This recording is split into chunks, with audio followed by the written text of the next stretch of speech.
नमस्कार विद्यार्थी मित्रांनो, अलंकार व त्याचे प्रकार ह्या व्याकरणाच्या भागात पुन्हा एकदा तुमचे स्वागत। आज आपण अलंकार व त्याचे प्रकार ह्या व्याकरणाच्या भागाचा सेशन क्रमांक 5 अभ्यासणार आहोत। यामध्ये आपण उर्वरित अलंकारांचे प्रकार पाहणार आहोत। याआधी आपण अलंकार म्हणजे काय, त्याचे दोन प्रकार शब्दालंकार आणि अर्थालंकार, मग त्यापैकी शब्दालंकार म्हणजे काय याचा विस्तारित रूपाने अभ्यास केला। त्यानंतर शब्दालंकाराचे प्रकार म्हणजे यमक, अनुप्रास आणि श्लेष अलंकार यांचा आपण उदाहरणाद्वारे अभ्यास केलेला आहे। त्यानंतर आपण अर्थालंकार म्हणजे काय याचा अभ्यास करून उपमा, उत्प्रेक्षा आणि रूपक अलंकार हे अर्थालंकाराचे प्रकार अभ्यासलेले आहेत। आता आपल्याला अर्थालंकाराचे इतर प्रकार अभ्यासायचे आहेत। त्यापैकी चौथा अर्थालंकाराचा प्रकार म्हणजेच व्यतिरिक अलंकार। आता आपण समजून घेऊया की व्यतिरिक अलंकार म्हणजे काय। खालील उदाहरण वाचा आणि समजून घ्या। आता इथे तुम्हाला उदाहरण दिलेले आहे की अमृताहुनी गोड नाम तुझे देवा।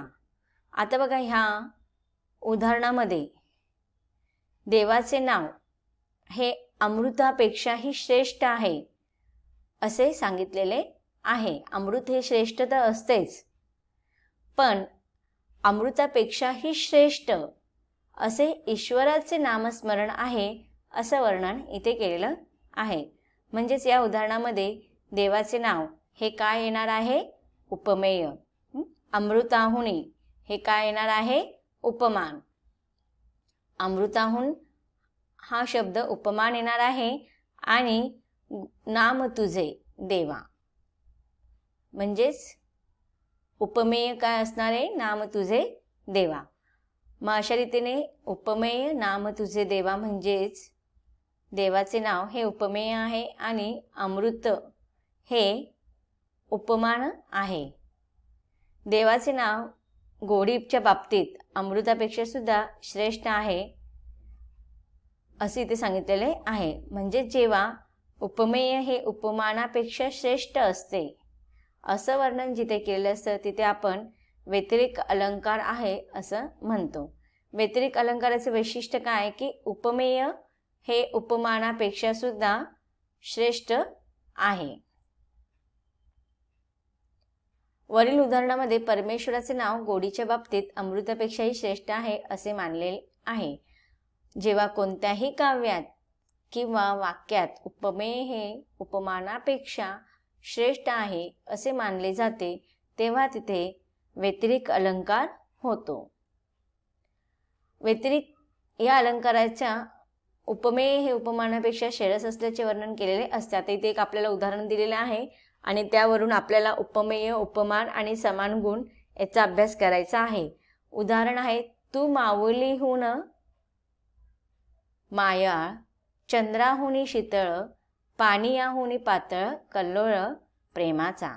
तर आता आपण इथे अभ्यासून घेऊया।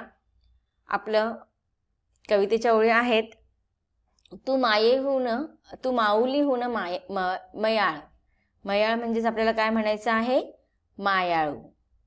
चंद्राहुनी कशी आहे, तू शीतल आहे आणि पाण्याहुनही पातळ आहे, कल्लोळ प्रेमाचा।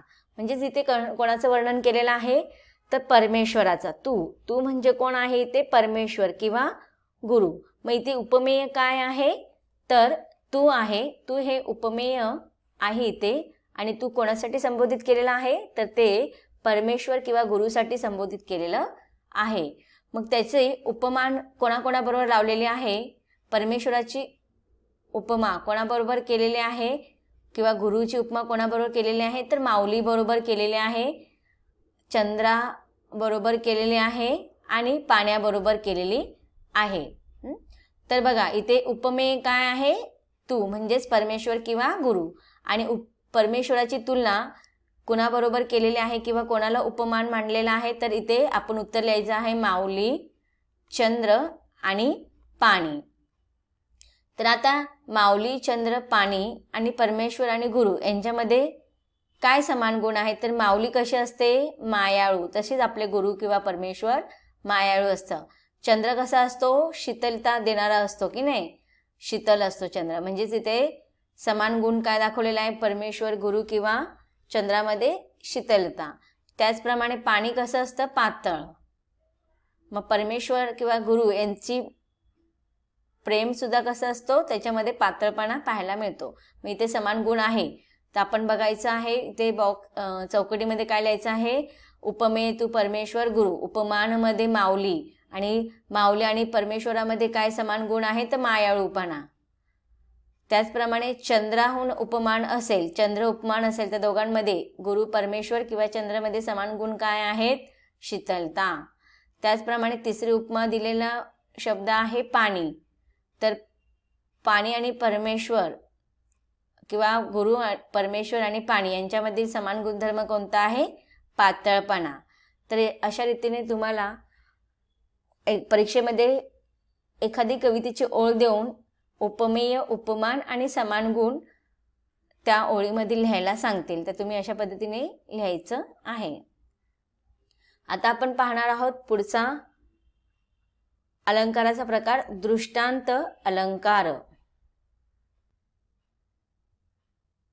उपमेय व उपमान यांच्यातील साधर्म्यावर आधारित काही अलंकाराचा आता आपण अभ्यास केला. आता इतर काही अलंकारांचा सुद्धा आपण आपल्याला अभ्यास करायचा आहे. त्यापैकी एक उदाहरण इथे दिलेले आहे ते आपण समजून घेऊया. उदाहरण आहे चंदनाचे हात पाय ही चंदन, तुका म्हणे तैसा सज्जनापासून, पाहता अवगुण मिळेची ना. आता इथे बघा तुका हे नाव आहे. याच्यावरून आपल्याला कळतं की हे कवितेच्या ज्या ओळी आहेत किंवा अभंगाच्या ज्या ओळी आहेत त्या कोणाच्या आहेत? संत तुकाराम यांच्या या अभंगाच्या ओळी आहेत. काय सांगत आहेत की चंदनाचे हात पाय ही चंदन, तुका म्हणे तैसा सज्जनापासून, पाहता अवगुण मिळेची ना. तर इथे संत तुकाराम यांनी आपल्या अभंगामध्ये दोन गोष्टींची तुलना केलेली आहे. तर त्या दोन गोष्टी कोणत्या आहेत? तुम्हाला इथे प्रश्न पण विचारलेला की संत तुकाराम कोणत्या दोन गोष्टींची तुलना करतात? तर एक आहे चंदन आणि दुसरा आहे सज्जन व्यक्ती. तर इथे सज्जन व्यक्ती म्हणजेच आपण संत म्हणू शकतो. तर इथे संत तुकाराम यांनी दोन गोष्टींची तुलना केलेली आहे. एक म्हणजे कोण? चंदनाची तुलना केलेली आहे आणि दुसरी म्हणजे सज्जनाची. आणि पुढचा प्रश्न तुम्हाला विचारलेला आहे की चंदनाचे विशेष गुण कोणते आहेत आणि संतांचे विशेष गुण कोणते आहेत? तर चंदनाचे गुण काय असतात की तो सुगंधित असतो आणि त्याचप्रमाणे संतांचा पण आपल्याला विशेष गुण पाहायला काय मिळतो की त्यांच्यामध्ये सुद्धा आपल्याला अवगुण पाहायला मिळत नाही, ते अवगुणी असतात. म्हणजेच काय? चंदनाचे हात पाय ही चंदन, तुका म्हणे तैसा सज्जनापासून, पाहता अवगुण मिळेचे ना. म्हणजेच चंदन हा सुगंधित करतो, तर सज्जन हे आपल्याला अवगुण पाहायला मिळत नाही त्यांच्यामध्ये. हे दोन गुण आपल्याला इथे पाहायला मिळतात. तुम्ही ते उत्तर लिहायचं. चंदनाचे विशेष गुण म्हणजेच काय? सुगंधित. आणि संतांचा विशेष गुण म्हणजे त्यांच्यात अवगुण नसतात. मग चंदन सर्वांगाने सुगंधित त्रिकाल बाधित सत्य आहे. सज्जन व्यक्ती सुद्धा अंतर्बाह्य सज्जनच असते. हे पटवून देण्यासाठी संत तुकारामांनी आपल्याला हे उदाहरण दिलेलं आहे.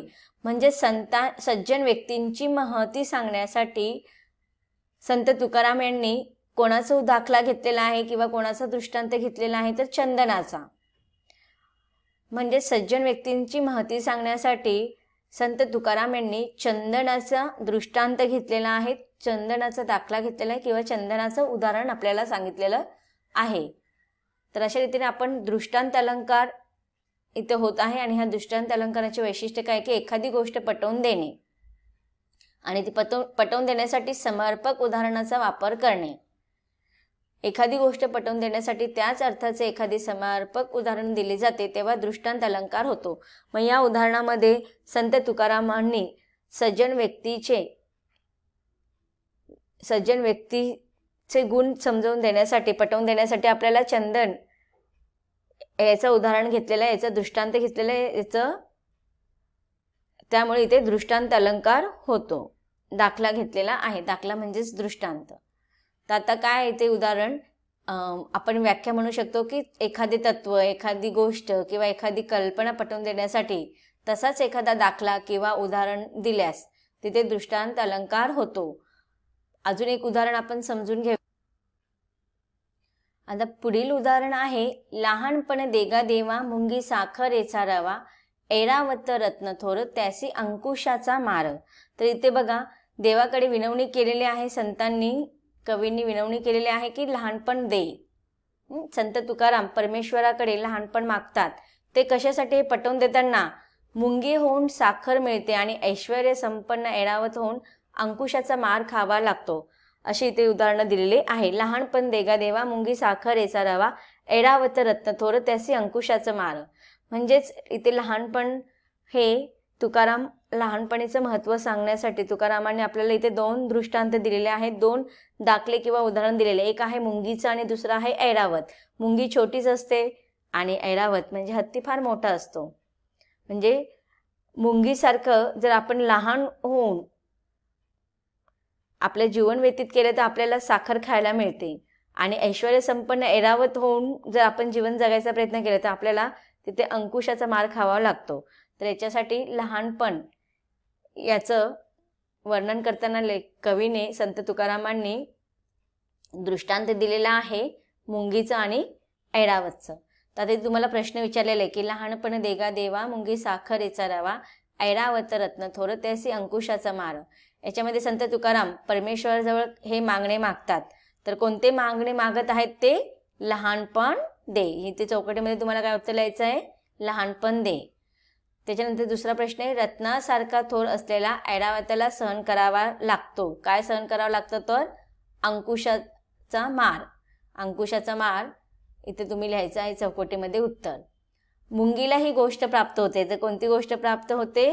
तर साखरेचा रवा। साखरेचा रवा। संत तुकारामांनी ही गोष्ट पटवून देतात। कोणती गोष्ट पटवून देतात? तर नम्रपणा।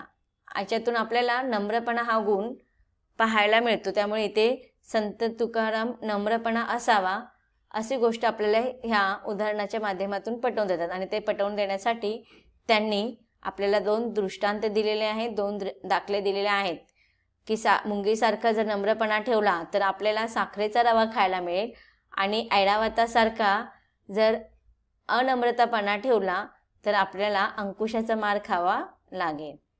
मोठेपणातील यातना या उदाहरणाने पटवून देतात। काय पटवून देतात संत तुकाराम?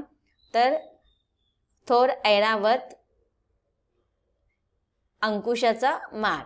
हे इथे तुम्ही उदाहरण लिहायचं आहे, उत्तर लिहायचं आहे। आता तुम्हाला इथे अजून काही उदाहरण दिलेलं आहे। तर आता आपण पुढील उदाहरण अभ्यासूया। नित्याचेच दुःख होते उषागती बसलेले, तोच अवचित आले सुख ठोठावित दार। तर बघा इथे अचेतन वस्तूंची, निर्जीव वस्तूंची सजीव वस्तूंची तुलना केलेली आहे। तर वरील ओळींमधील अचेतन गोष्टी कोणत्या आहेत? तर पहिला आहे अचेतन गोष्टी म्हणजेच दुःख, नित्याचेच दुःख, आणि दुसरं म्हणजेच सुख, सुख ठोठावित दार।